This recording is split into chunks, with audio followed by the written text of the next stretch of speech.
Claudia Ancha, bonjour. Bonjour, parfait ici, bonjour aux millions de téléspectateurs qui regardent Espace Mini de par le monde entier. Bonjour à tes panélistes ce matin. Comment tu vas? Je vais très très bien, parfait. Et vous-même? Eh bien, ça ne se voit pas. Je ne respire que la forme. Ou bien il faudrait qu'on vous fasse un dessin. Non, pas du tout. Comment s'annonce le week-end? Plutôt mouvementé, je n'en dirais pas plus. Mais mouvementé. Bon, oh oui, plutôt petit tour en boîte. J'ai dit je n'en dirais pas plus. Un cabaret. Je ne vais pas trop parler. Mais bon, piscine partie. Ça va bouger ce week-end. Un peu de barbe, quelque chose là. Un peu. Barbe quoi? Qu'est-ce que vous faites rire? Du barbecue. Non, c'est pas comme ça qu'on parle. C'est pas comme ça qu'on parle en français. D'accord. Quoi? Pour moi, alors. C'est du barbecue. Non, pas du tout. Non, on dit le barbecue, on dit pas le barbecue.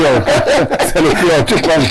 Dans tous les cas, ça vous Ne concerne. faites pas pleurer la petite Claudia. Je ne peux même pas pleurer sur cette Tu t'en sors déjà.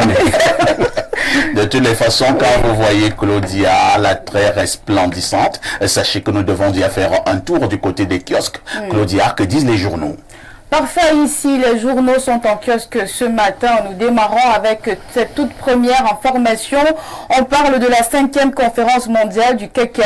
L'ICO remercie et félicite le Cameroun. C'est la substance de la correspondance du directeur exécutif de l'organisation internationale au ministre du Commerce pour sa participation et sa contribution exceptionnelle du pays de Paul Biya à cet événement tenu du 21 au 24 avril 2024 à Bruxelles en Belgique. Info Matin décrypte l'actualité de la page 2 à la page 3.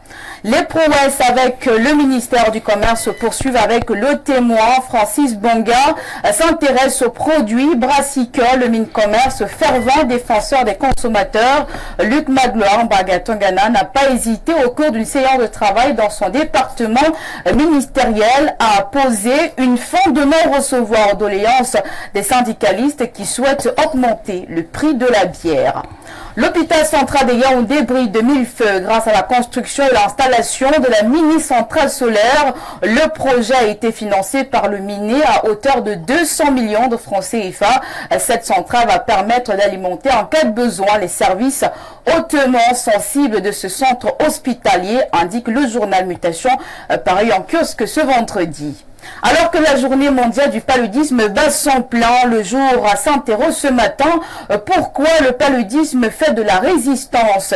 Aman Mana met en évidence les chiffres préoccupants des consultations, hospitalisations et décès dans ce journal de la page 2 à la page 3. Au bas de une, on parle de consommation, le prix de la bière n'augmentera pas, peut-on lire en page 7.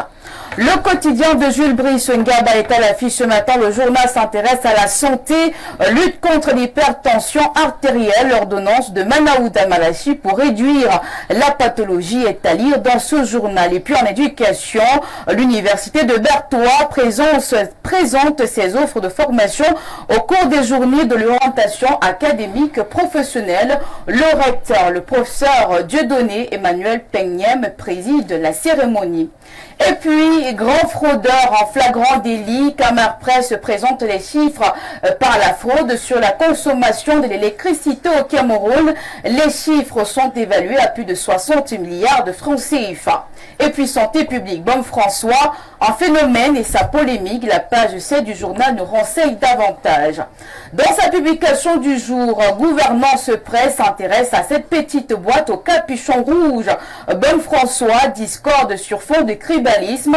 Lazare Nomo s'exprime sur cette actualité en la page 5 de son journal.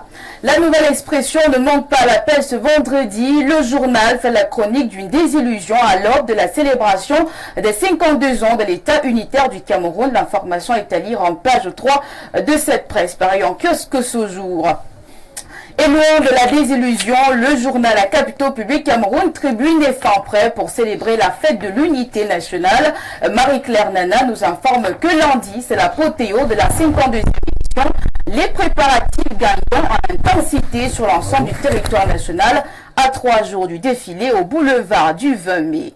Cabra Libi, ennemi d'État, le messager parle politique ce matin dans les colonnes de son journal. Dipius Diawé nous informe que menacé d'expulsion, des commissions des LECAM interdit de défiler le 20 mai prochain. Le PCRN et son leader contesté vivent un véritable chemin de croix. Entre-temps, le quotidien Réalité Plus s'intéresse à la délégation permanente des signatures du président de la République, Ferdinand Gongo, et dans son couloir, il ne fait que son travail, le reste n'est que Congossa, apprend-on du journal de Pongware Kindi ce vendredi. Et puis enfin, nous clôturons cette semaine de la revue de presse avec l'œil du Sahel qui nous dévoile le nombre de cas d'enlèvement. Guiba Gatama compte 54 cas en avril 2024 seulement dans la région de l'extrême nord. Merci Claudia Ntia pour toutes ces informations fraîches parues en kiosque au Cameroun. Vous ne partez pas comme d'habitude, vous allez nous donner le fait saillant de l'actualité qui retiendra notre attention ce soir aux 19h et aux 20h. Alors ce soir, parfait, ici on parlera un tout petit peu du commerce en ligne et surtout de la naque qu'il y a autour de ce style de vente. Alors plusieurs personnes sont aujourd'hui victimes de ces commerçants virtuels, entre guillemets. Il s'agit tout simplement de voir un produit sur le net qui vous attire, qui vous plaît. Mais lorsque le livreur arrive chez vous pour vous livrer ce produit, ce n'est pas du tout la même chose. Alors il y a un tout autre mode opératoire, c'est-à-dire vous envoyez de l'argent à ce commerçant qui se trouve de l'autre côté de la ville, et puis voilà, le monsieur ou la dame décide tout simplement de ne pas non seulement vous envoyer votre colis, c'est-à-dire le faire parvenir jusqu'à vous, mais aussi de rester avec la totalité de vos frais. On va essayer quand même d'interroger, n'est-ce pas, ce commerce en ligne. Dans tous les cas, on saura davantage aux 19h et aux 20h ce soir. Ils sont nombreux, Claudia, et nombreuses qui se sont faites arnaquer à l'aide de cette affaire que l'on appelle commerce en ligne. Oui. Même s'il faut aussi dire pour le cas des femmes, il y a une catégorie de femmes qui s'est lancée au niveau du commerce en ligne. Elles le font bien. Oui. Mais il y a également d'autres femmes qui se cachent derrière le commerce en ligne pour commercialiser plutôt autre chose. Comme quoi, parfait, ici? Eh bien, je vous dirai en off. D'accord. Claudia? Oui, parfait. Tout en te souhaitant un inoubliable week-end, nous nous disons à mardi 10h. À mardi 10h. Puisque lundi, c'est la fête de... Tout à fait, c'est la fête de l'unité. C'est la fête de l'unité. Le président de la République, son Excellence Paul Biya, présidera la grande parade au boulevard du 20 mai. D'accord. Claudia, excellent week-end. Merci.